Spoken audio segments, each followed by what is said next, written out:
আমন্ত্রণ জানাচ্ছি প্রবাস কণ্ঠ রাতের বুলেটিনে, powered by my এনজেট্রি।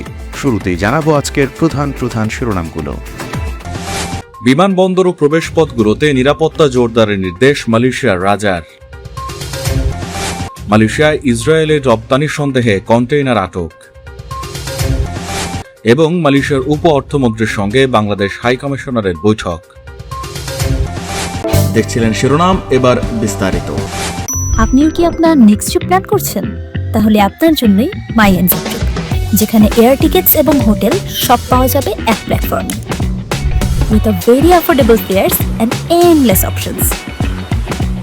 With my এনজেট্রি আপনার ভ্রমণ হবে একদম নিশ্চিন্তে। মালয়েশিয়ার সব বিমানবন্দর ও প্রবেশপথগুলোতে নিরাপত্তা ব্যবস্থা আরও কঠোর করা এবং নজরদারি বাড়ানোর জন্য সংশ্লিষ্ট মন্ত্রণালয় ও সংস্থাগুলোকে নির্দেশ দিয়েছেন দেশটির রাজা সুলতান ইব্রাহিম। রাজা সুলতান ইব্রাহিম সুলতান ইস্কান্দারের অফিসিয়াল ফেসবুক পেজে প্রকাশিত এক বার্তায় রাজা উল্লেখ করেন, মাদক চোরাচালান প্রতিরোধ এবং জননিরাপত্তা ও শৃঙ্খলা বিঘ্নিত করতে পারে এমন আন্তঃসীমান্ত অপরাধমূলক কর্মকাণ্ড বন্ধে এই পদক্ষেপগুলো অত্যন্ত গুরুত্বপূর্ণ।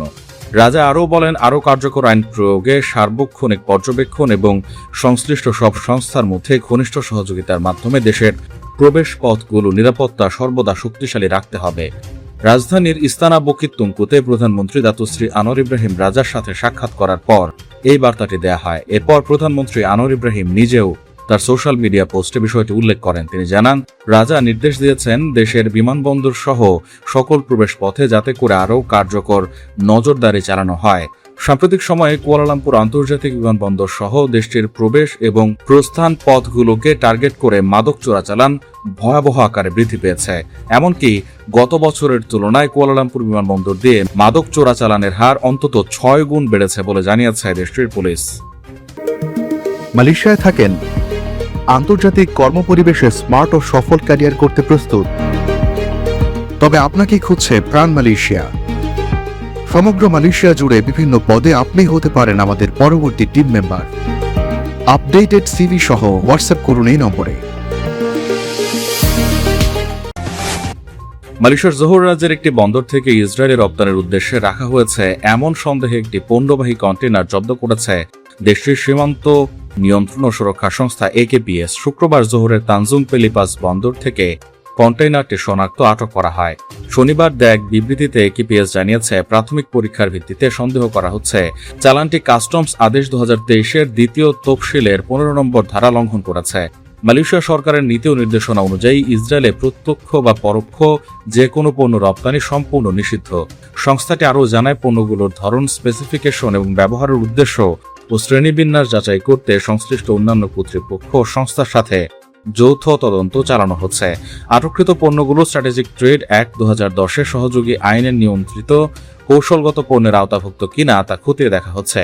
সংস্থাটি স্পষ্টভাবে সতর্ক করে দিয়ে বলেছে, আইন ও সরকারি নির্দেশিকা অমান্য করে ইসরায়েলে প্রত্যক্ষ বা পরোক্ষভাবে পণ্য রপ্তানির যে কোনো চেষ্টার বিরুদ্ধে কঠোর আইনি ব্যবস্থা গ্রহণ করা হবে। মালয়েশিয়ার উপ অর্থমন্ত্রী লিউ চিন টং এর সঙ্গে বৈঠক করেছেন দেশটিতে নিযুক্ত বাংলাদেশের হাই কমিশনার মঞ্জুরুল করিম খান চৌধুরী। স্থানীয় সময় বৃহস্পতিবার মালয়েশিয়ার উপ অর্থমন্ত্রীর দপ্তরে এই বৈঠক অনুষ্ঠিত হয়। বৈঠকে বাংলাদেশ ও মালয়েশিয়ার মধ্যে আর্থিক ও অর্থনৈতিক খাতে সহযোগিতা আরও সম্প্রসারণের লক্ষ্যে পারস্পরিক স্বার্থ সংশ্লিষ্ট বিভিন্ন বিষয় আলোচনা হয়। আলোচনায় প্রস্তাবিত বাংলাদেশ মালয়েশিয়া মুক্ত বাণিজ্য চুক্তি, দুই দেশের কেন্দ্রীয় ব্যাংকের মাধ্যমে প্রাতিষ্ঠানিক সহযোগিতা, ইসলামী অর্থায়ন, অর্থ পাচার প্রতিরোধ ও পাচার করা সম্পদ পুনরুদ্ধার সহ বিভিন্ন বিষয় উঠে আসে।